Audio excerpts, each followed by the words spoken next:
Well, let's get started. First of all, appreciate everybody coming. I told you I'd be here and we'd give you an update. We probably won't give you an update on the weekend unless things change and there's more news to give you.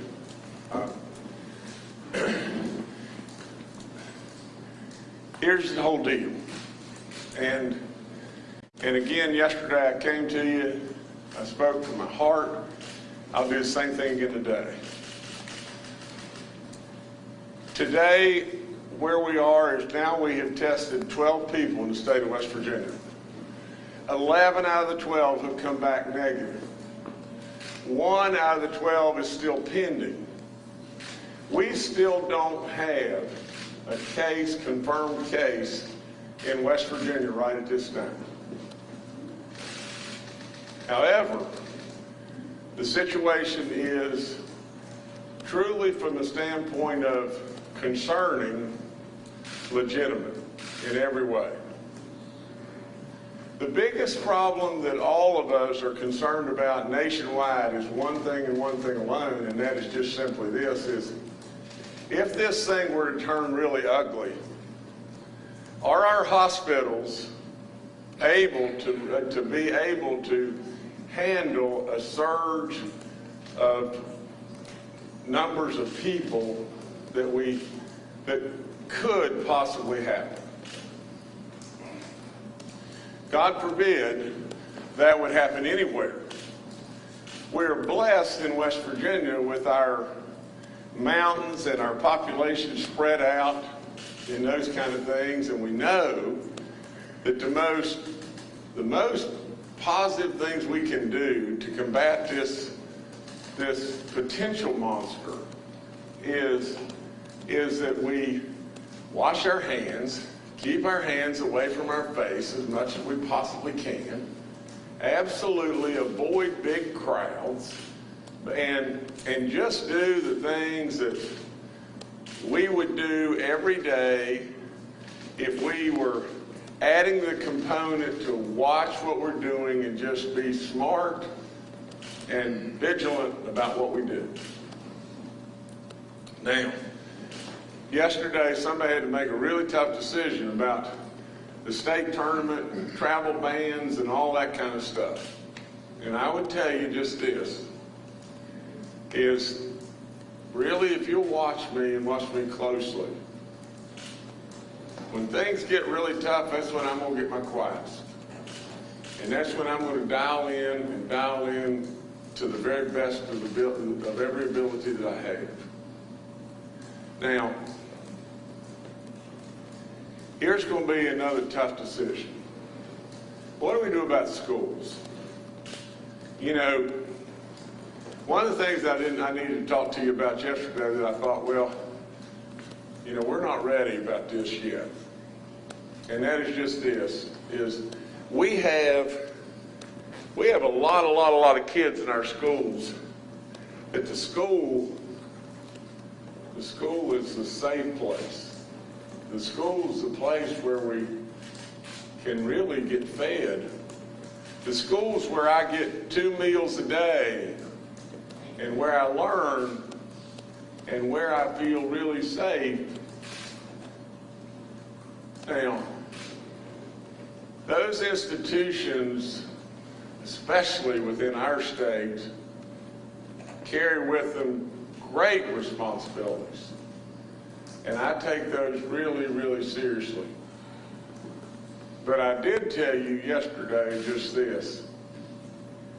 If I felt like in my mind that it was probable, absolutely without any question if it was inevitable, but if it was probable that we were going to get to a situation where we were going to close the schools, I'm closing the schools.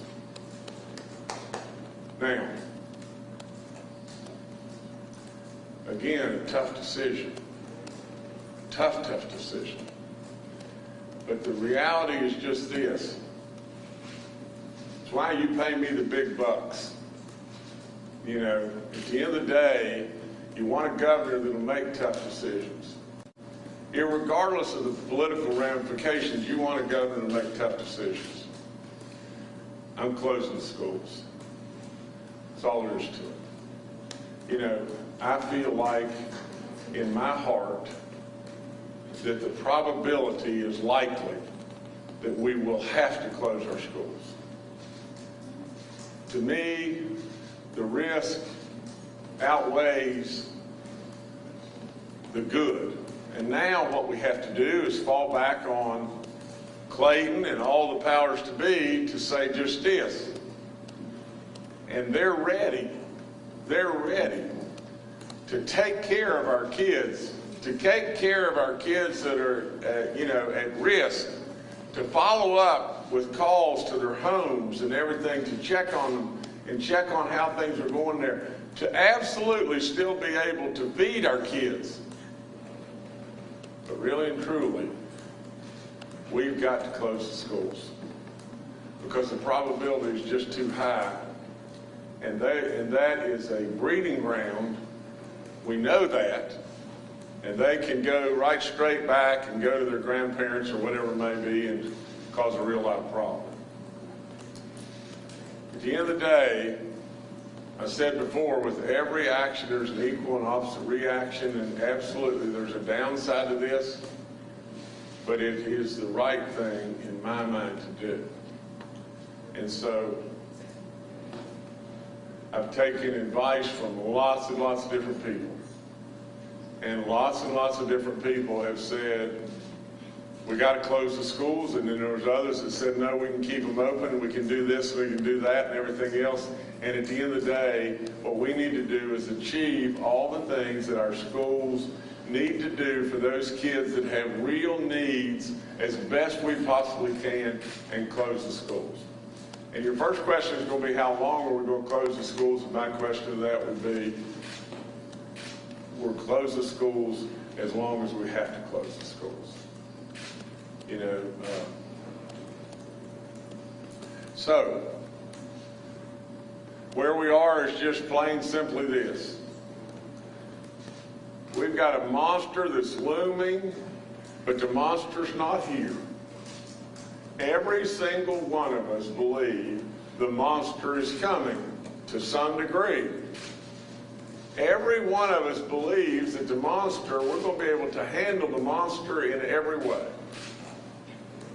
We're going to be able to do that because of the preparedness of these great people, because of our nation and our commitment to doing everything the right way. There's no way that this monster is going to get us. But let's be smart. Let's be smart. Let's go about our lives. Let's don't panic. Let's don't be afraid.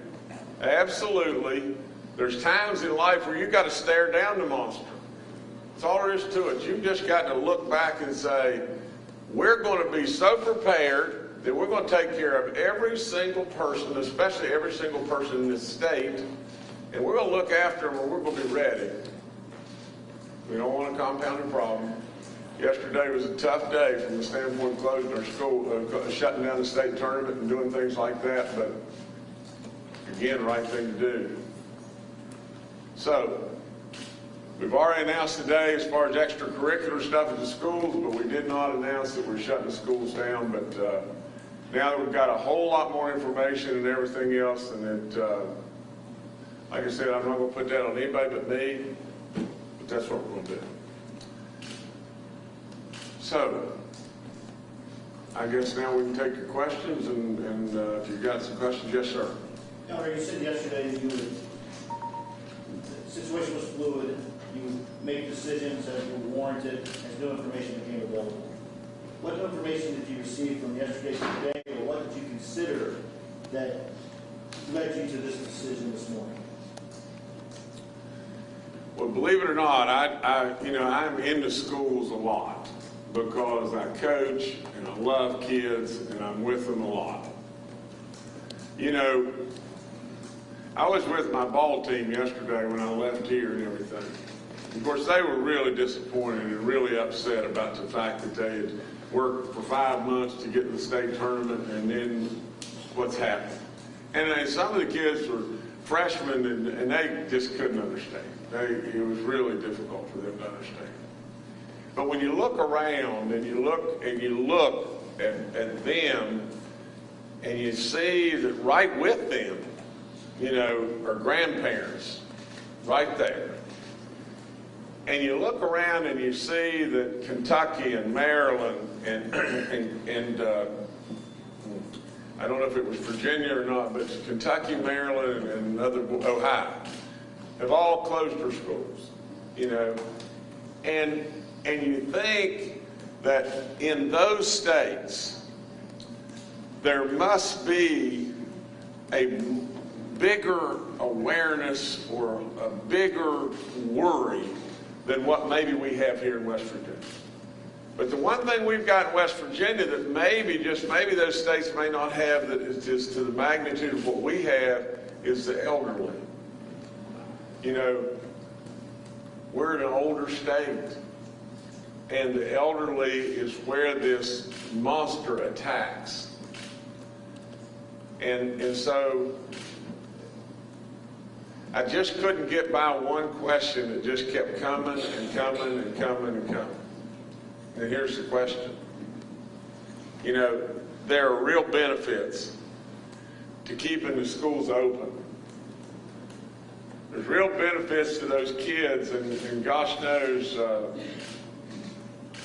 if you know my heart, I love all the kids. I love all the kids. And I want to help them in every single way.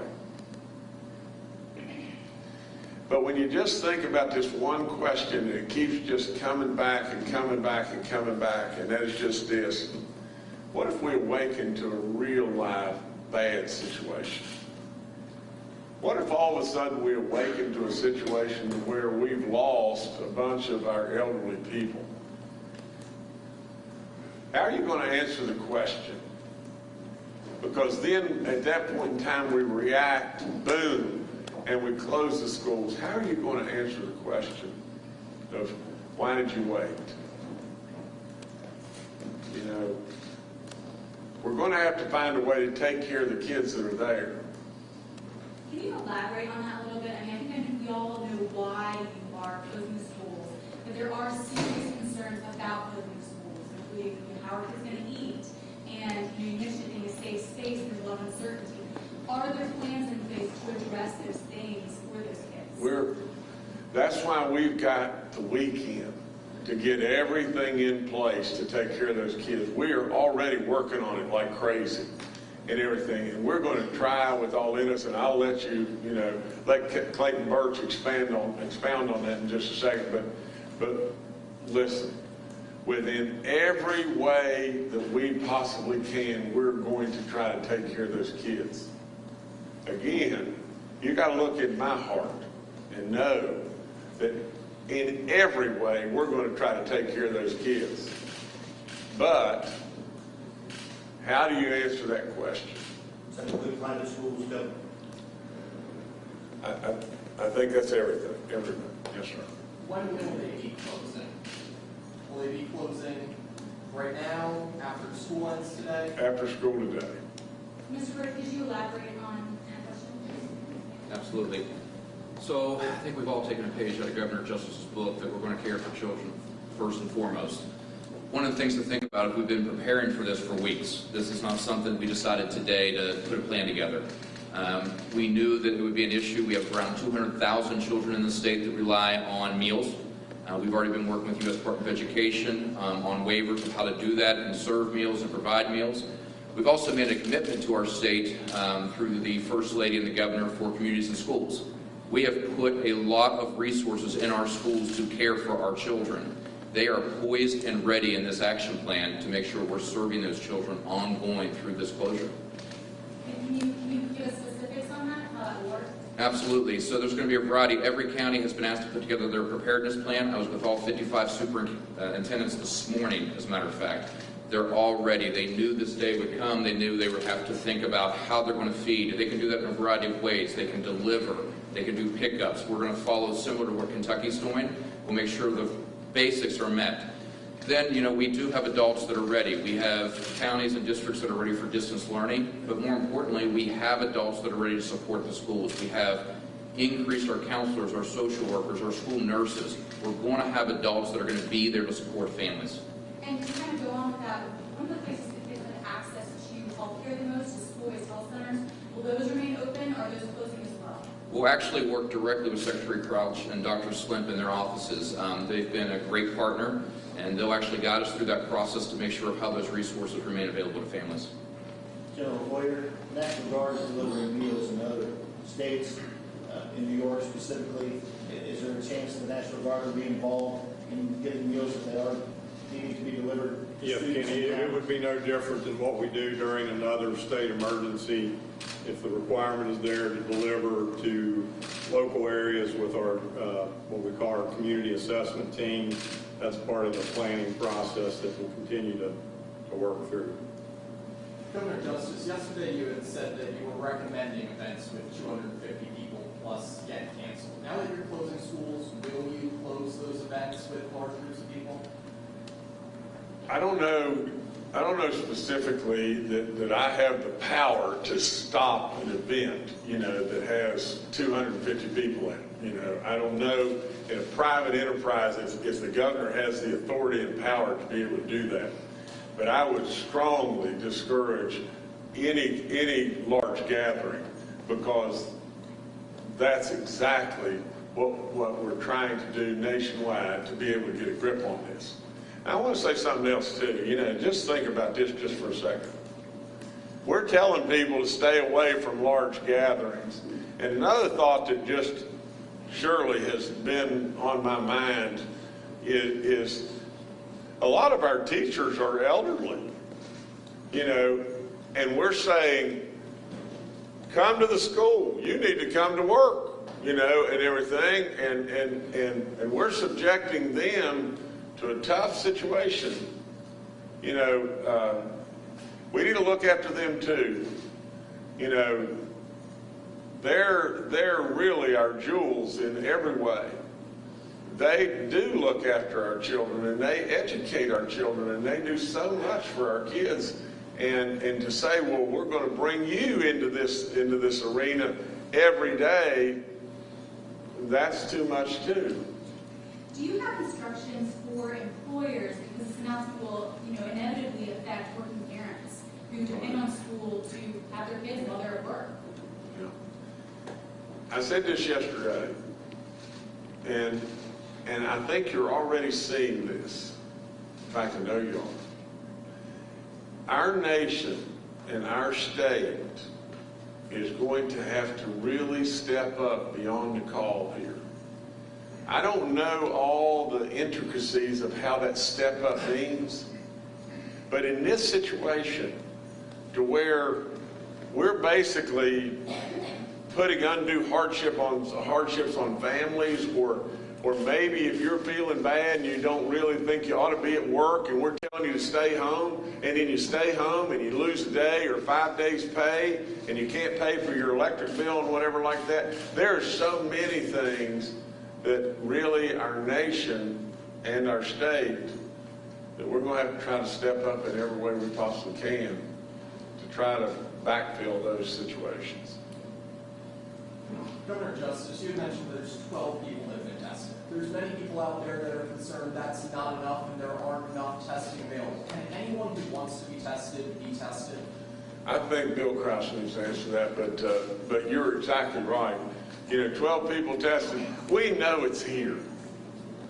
I mean, let's be real. It has to be here. We just haven't found it yet, but it's got to be here. We have followed CDC guidelines from day one. Again, and I've said this a lot, West Virginia is lower risk than most states. 2 days ago, there were 13 states that had no cases. Yesterday, there were 3. I haven't looked at the news much since yesterday, but I think there are still 3 states that have no cases. So what the governor's trying to do is be proactive, and what we're trying to do is keep our citizens safe. We are really, at this point, ahead of this. Now, are we going to have cases? Yes, we will have cases in West Virginia. It would be highly unusual if that virus didn't reach West Virginians at some point. So testing is an issue. It's a huge issue. I said earlier, in the United States, there have only been 11,000 tests run.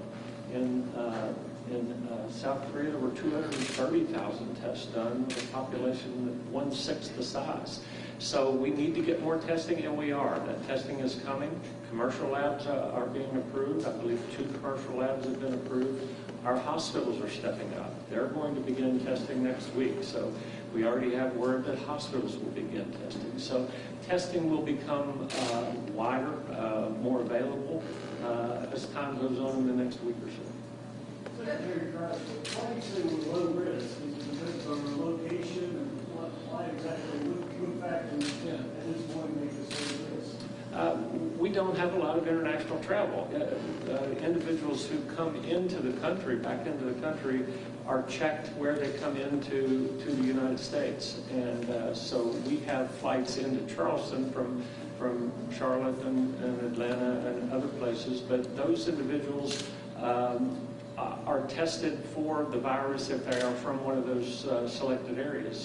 So that keeps us a little low risk. We just don't have as much international travel. So one of the reasons that the schools closed after spring break was because students go all over the country, all over the world for spring break, and that's become a ritual. And but those individuals could bring the virus back to West Virginia. So that was very prudent on the university's parts to take the decision. And we're all talking. We're all in communication in terms of what are the best steps going forward. So I think the governor's been extremely proactive here in a state that has no cases. We're trying to make sure that we get information out, that people know how to protect themselves. They know, and again, I've said before, this is a virus. We have viruses when we have colds. And if you notice, people who have a cold don't shake hands. People have a cold, stay home. This is a little different because it's much more contagious than a regular cold. And we need individuals to understand, take those actions now. Take those actions now. Do not touch your face, as the governor said. That's the entry point, mouth, nose, eyes. So what we're trying to do is provide information to the public that this is a virus. It's something we can all do something about. We need to protect ourselves, and we need to protect our family. Secretary Crouch or Dr. Slim, a question for either one of you. The CDC has recommended that doctors recommend to patients to be tested, unless it's changed in the last couple of hours, that you just can't go get a test, and you need to be physician recommended. Is that the best way, do you think, to handle this, or if people are so concerned and worried about it, should just anybody be allowed to get a test? This is no different than other tests in the healthcare system. If you go to your doctor, they assess your need, and they order medical activities, medical tests, medical procedures based on need and how that will change your management of things. And so I would see this one as no different.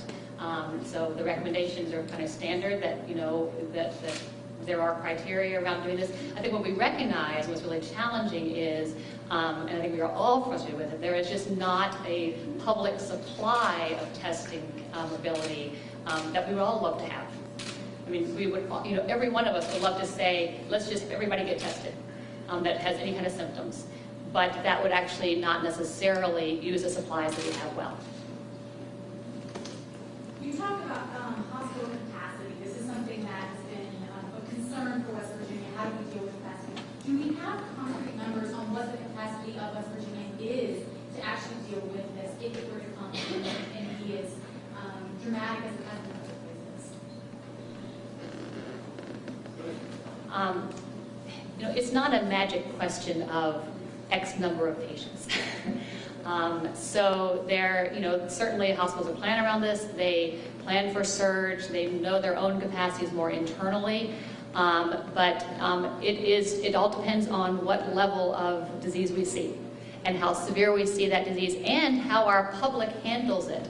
So if people that are not needing to have care, and can take care of themselves at home, show up in doctor's offices and ERs, it will decrease our ability to handle this. So that's the importance of people knowing how to handle it at home. If they are able to do that, they're not stressing the healthcare system. That's the importance of employers supporting staff to be able to come to work when they need to, so that we can maximize our ability with that. I think, I mean, kind of go off of that, I think one of the consequences of the fear surrounding coronavirus is that we've heard a lot about testing. So like, you know, oh, I need to test, and it puts people out in public. So can you address for people, you know, if people are sick, how should the general, and how do people react? Sure. So, and again, we don't have evidence of anything widespread, anything active here right now. But let's picture when we've got disease spreading. And if someone has symptoms that would be like lower respiratory tract infection symptoms, same things that you're going to have with flu and other things, you have those symptoms. If you are well enough to stay at home and take care of yourself at home, you will stay home and take care of yourself at home. If you are needing to go to the doctors, then you go to the doctor, just like you would with flu now in the outpatient clinic. If you are so sick that you need to be hospitalized, or you have to call EMS, then you would do that. But you use that same judgment that you would use every day on your clinical status. So it's not necessary for, you're sick, you get a test. Correct. You want to use your tests actually are going to be the things that change your management.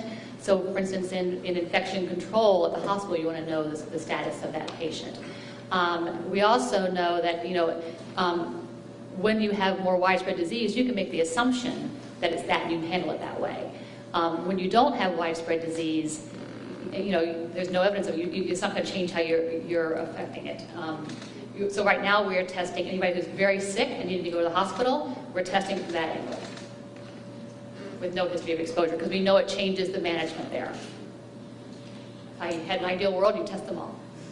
Governor, this might be low on the priority list today, but is there any possible thought of a special session that would allow the absentee ballot requirements to be loosened a little bit, to allow unexcused absentee ballot casting, and maybe even to change the number of poll workers that need to poll from, say, 5 to 3 in order to mitigate some of the concerns about what we're dealing with?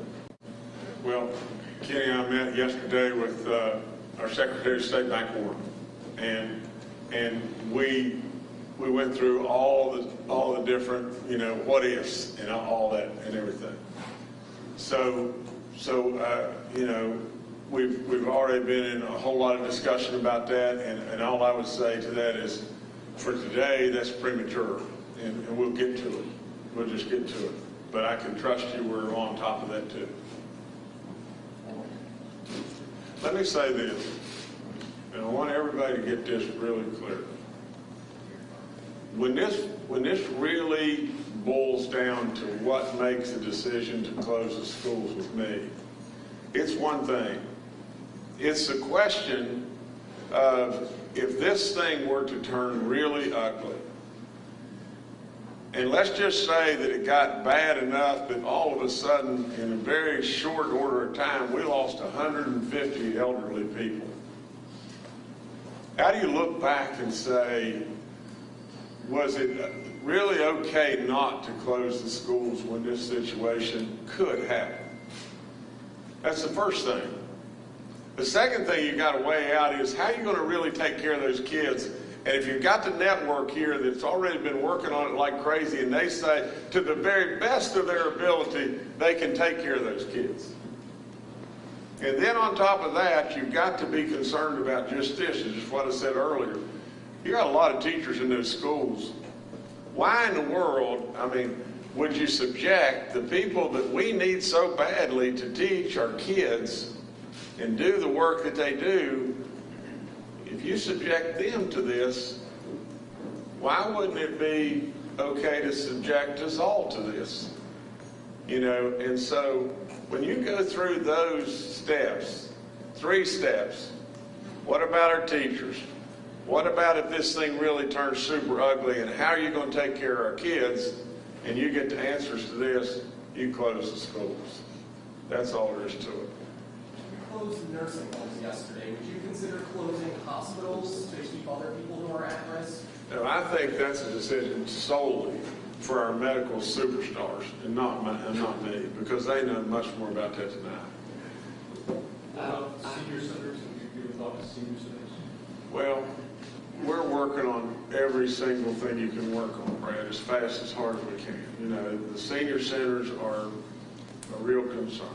We actually had a call with senior centers yesterday. And I am aware, speaking of the hospitals, that they're looking at restricting visitation and having a process for that so that that's reduced. So everyone's moving in the same direction here in terms of making sure we protect the public as much as possible. We can just, I mean, the warmer weather's going to help us.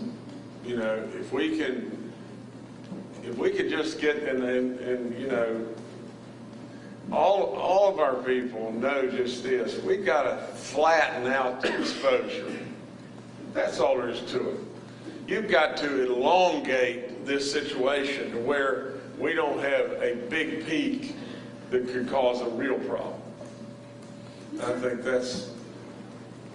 Mr. Burke, I know during the teacher strike, food pantries kind of kicked up to work with having those students out of school. Is there any coordination with food pantries currently to address the food issues? Absolutely. General Hoyer might want to add in, but in the preparedness plans, a lot of our districts will actually tie into those community resources as well, so it won't be solely on the schools.